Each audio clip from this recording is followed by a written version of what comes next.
Hello class. Today we're going to go over 5.2 polar equations.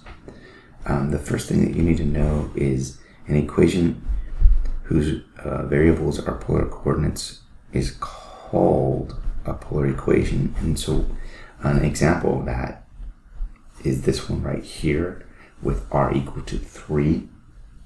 Now a couple of things that I do want to talk about that are the same as the Cartesian coordinate system is this is still the x-axis, and this is the y-axis. They're going to have slightly different names as we go, but it's important that we know that it's still very similar. The only difference is that each ring going out is basically a ring of radius. So that center point is called the pole. And from the pole moving out is how we would graph this. So this would be the same as 1, this would be 2, this one here would be 3. And so when I go to graph this thing, I'll use a different color so you guys can see. Since r is 3, all I'm going to do is go around the ring of 3. And so that is that graph of r equal to 3. Pretty straightforward. If we go to the next example, this is also a polar equation. And then we need to know how to graph this thing. So again, we know that this is the x-axis, and so what I'm going to do is, this is the degree of 0. This would be pi over 6. This would be pi over 4, pi over 3, and then this is pi over 2 in terms of angle. And so if we're going to graph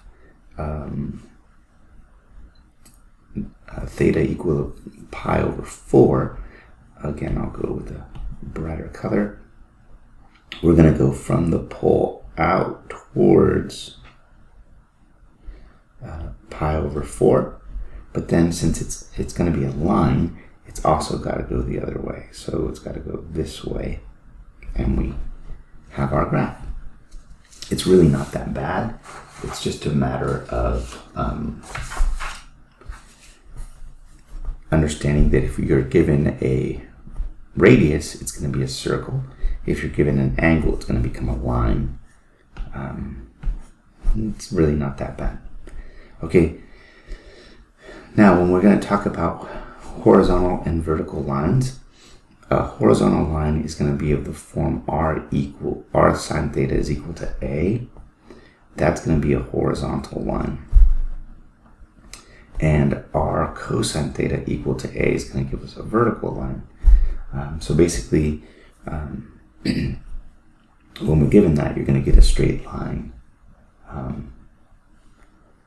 And then it's really not that, it's pretty straightforward. All right, here's an example of another graph that we can have.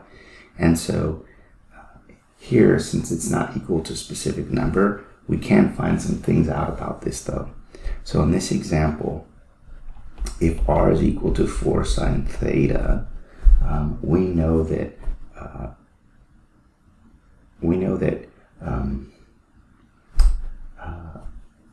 we can do some substitution here. And so if I will do some manipulation, I'm going to multiply by r to both sides. So I'm going to get 4r sine theta. And now I know something. I know that r sine theta is actually y. So I'm going to go r squared is equal to 4y. And then I need to remember one thing that we had from before also, is that r squared is equal to x squared plus y squared is an equation that we know. And so we know that r squared is actually equal to 4y. And that's going to be equal to x squared plus y squared. Now moving it over, we're going to get 0 is equal to x squared plus y squared minus 4y. And then we need to complete the square, so we're going to get x squared plus y squared minus 4y plus 4. And since I add 4 to that side, I'm going to have to add 4 to this side. That's completing the square, right? So then we're going to get 4 is equal to x squared plus y minus 2 squared. And what this provides us with is an equation of a circle. We know that the radius will be 2, and we know that the center of this thing is going to be at 0, comma 2. So then when we go to graph this thing, again, remembering this, the x-axis is also called the polar axis, which you should remember from our previous lesson. So if we're at 0, 2, we're going to move and be right here. That's going to be our center. And our circle is simply going to go out 2. So drawing this circle, I'm going to go like this. And that is the graph of this circle. Pretty straightforward. It really isn't that difficult to understand. Oh, I don't know what happened to my circle. Oh, strange. It's going to be that. Okay. Once you can do the algebraic manipulation that we've done in the past, and you can find your center and radius, you can graph these circles, and they're not that bad. Just a theorem for you to know. If they're in any of these 4 forms, the A is going to be your center. So remember, in this equation, we had R was equal to 4 sine theta. And so if it's in this form, it's going to be 2 times A sine theta. So our A in our equation would have been 2. And so our center would have been at 0, 2, which we did have. And then we could find everything else from there for our equation, right? And the radius we can see would be, our A is 2, so that's our radius. That's the same as the radius. And the center occurs at that 0, 2 piece. So that's a shortcut as opposed to doing all of the algebraic methods. But it's always good to be able to back up and check your work algebraically. Okay. We're also going to be able to check for symmetry. And so when we go to check for symmetry, it's important that we're looking at this and do this carefully. So when we test for symmetry, there's 3 that we need to test for. We're going to test for the polar, which is, remember, along the x-axis. And the way that we do that is by changing theta to negative theta.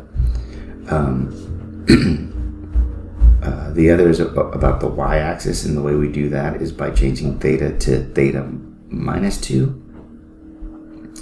And then at the origin, or the pole, it's by changing either to r by negative theta or by changing r to negative r, or by changing the theta to theta plus 1. So I'm going to do an example of this for you guys so you guys can see this. And I'm going to do it for this problem here. This problem here is called a cardioid. And part of the reason it's called a cardioid is because it ends up looking like a heart. And so I'll show you guys how to go about doing that, but let's check this symmetry. And so the symmetry is going to be, first, if we check for the polar axis. For the polar axis, we're going to change our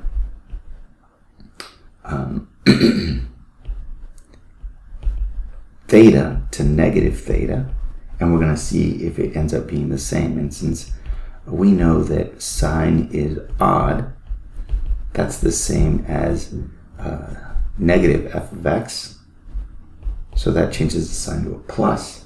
That is not the same as our original, and so this fails the symmetry test. So there is no symmetry at the polar axis. or with the polar axis. Now let's check for symmetry with the y-axis or with the vertical line of theta is equal to pi over 2. And so to check this one, we're going to take our original equation, and what we're going to do is we're going to change our theta to be pi minus theta. And so that's going to give us 1 minus sine of pi cosine of theta minus cosine of pi sine of theta. And when we simplify that, we're going to get 1 minus sine of pi is 0, so that first one's going to be 0. Cosine of pi is a -1, so that's going to give us a plus sine theta. And so we're going to end up with 1 minus sine theta. And this works. So we know that there is symmetry with the vertical line pi over 2. Now we also need to check the pole and see if there's some symmetry with the pole. And so to do that, we're going to go r is equal to 1 minus sine theta. And now we just change our r to negative. And then when we distribute this negative, we're going to get r is equal to sine theta minus 1, and this fails. So we only have symmetry. We only have symmetry along the pi over 2 line. So the symmetry that we're going to have is going to be here. Okay, so to graph this, we're going to use values that we know, and we're going to plug into this equation here. So this is pi over 6, this is pi over 4, this is pi over 3. We'll plug into pi over 2. We'll plug into negative pi over 2, negative pi over 3. And so to plug into each one of these, and obviously we're going to plug into 0. So when I plug 0 into that, I'm going to get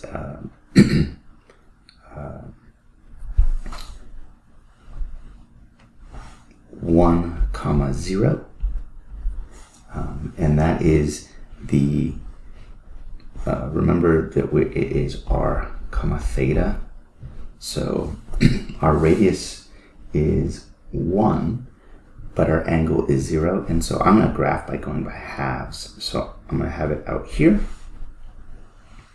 And since it's symmetric about that value on the other side, I'm going to get the same thing. Because it's like a mirror, right? When I plug into pi over 6, I'm going to get half a radius in length for the angle pi over 2.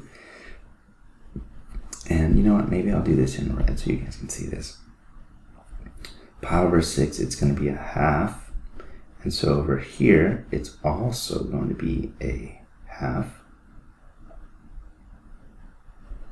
by symmetry. At pi over 2, I'll just keep it red, that's fine. At pi over 2, I'm going to get 0 plugging in, so I'll get 0 pi over 2. At negative pi over 3, I'm going to get, pi over 6, I'm going to get a negative, not negative, that's going to be positive, 3 over 2 comma pi over 6. And so that's going to be, remember we're going by halves, and so it's going to come out here. And so that same value is going to be right here. All right, and so our next value that we'll use is a negative pi over 3, and I used a calculator for this. And I got 1.87 and negative pi over 3, so that's here. So 1, 2, 3, 4. I'm just going to be shy of that. So that's right there. And right there. And then at negative pi over 2, when I plug in, it's going to be 2 away. So it's right here. And so when I go to graph this,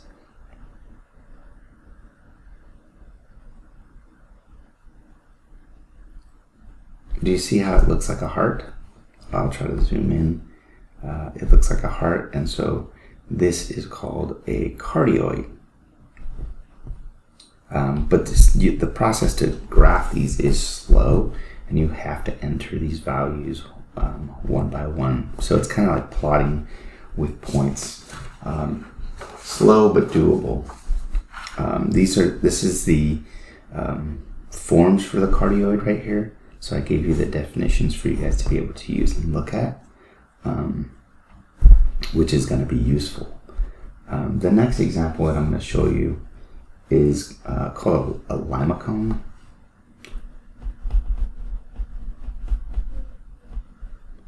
Limacones. And to graph this, I know what the symmetry is on this one, and so the symmetry on this one is with the polar axis. So I'll show that real quick and give it to you.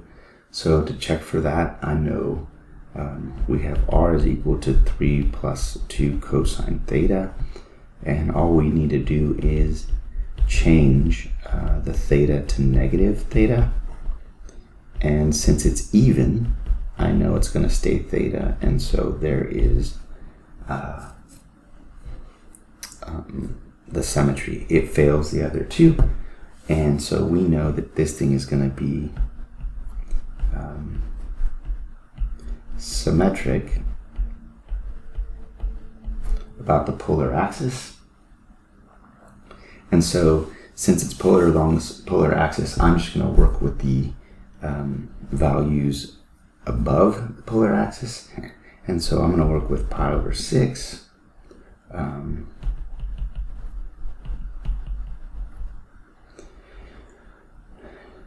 Here's pi over 2.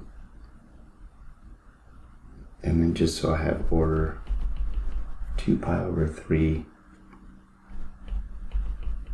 3 pi over 4, and then 5 pi over 6. Just so we have those. So when I plug in pi over 6 into the equation, I'm going to get pi over 6 as my angle, and my radius ends up being 4.73. When I plug in pi over 3, my radius ends up being 4. When I use pi over 2, I'm going to get 3. And then when I use 2 pi over 3, the radius is going to be 2. And then when I use pi, I've gone through all the major angles. I'm going to get 1. And then, of course, when I use 0 as angle, I'm going to get 5. So my points for this, then I'll use red. I'm going to go by halves again, so it's going to be 1, 2, 3, 4, and 5. And so this is going to be my first point. At pi over 6, we had 4.73, so that's going to be just shy. And so by that same token, I'm going to get it here by symmetry, correct? At pi over 3, we got 4, so let's see, here's 4. And so since that's at 4, this should also be at 4. Oh, pi over 3. So I got the eraser on it.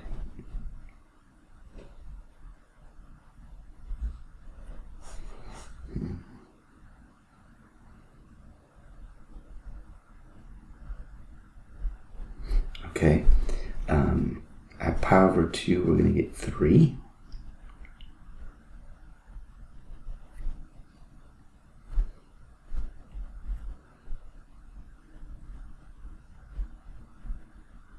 There's that. And then 0. So then this thing's going to look, and bear with my drawing. Oh, and 2 pi over 3 I didn't draw. So I should put that one in. That's going to be here. And so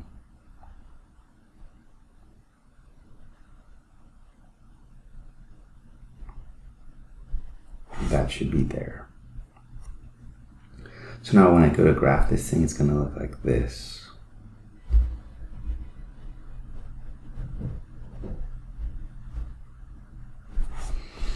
And basically it looks like a heart, but it's a sideways heart.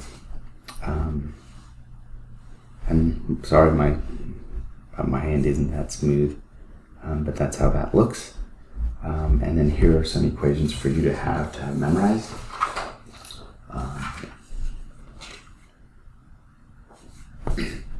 That you can use for the lima cones.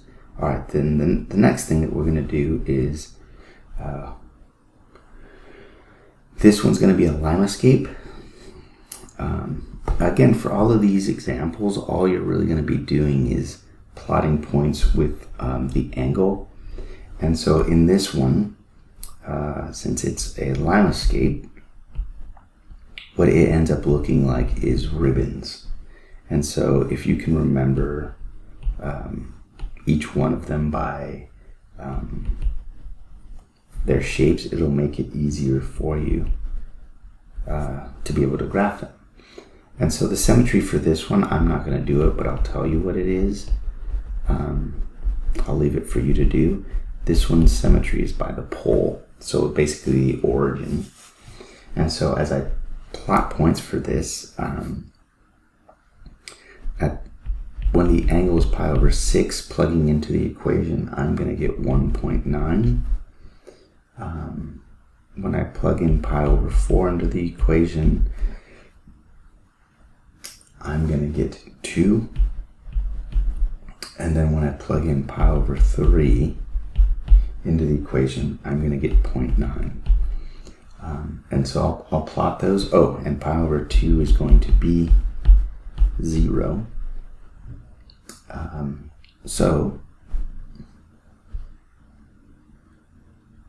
Oh, this is also 1.9. Okay, so let me go ahead and, that's 0. That's pi over 6. That's pi over 4. That's pi over 3. That's pi over 2. I just like to rewrite it so that I have it all. And at 0, you also get 0. So I should write that so you guys have that. And so 0, then the pi over 6 was a 1.9. So if I go by 2 again, it's going to be here. I should do it in red for you guys to see. 0, there, the 2, the 1, and then back to 0. So we know that this thing's going to look like this. But since it's symmetric about the pole, I know that on the other side it's got to be the exact same thing.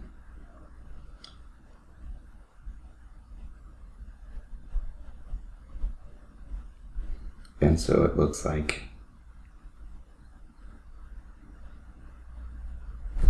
my loop isn't as big, but it's it's supposed to look like a pedal or maybe a propeller. And if you have 4 of them, it ends up looking like a flower. But this is polar coordinates for this. The equation for this ends up looking like this.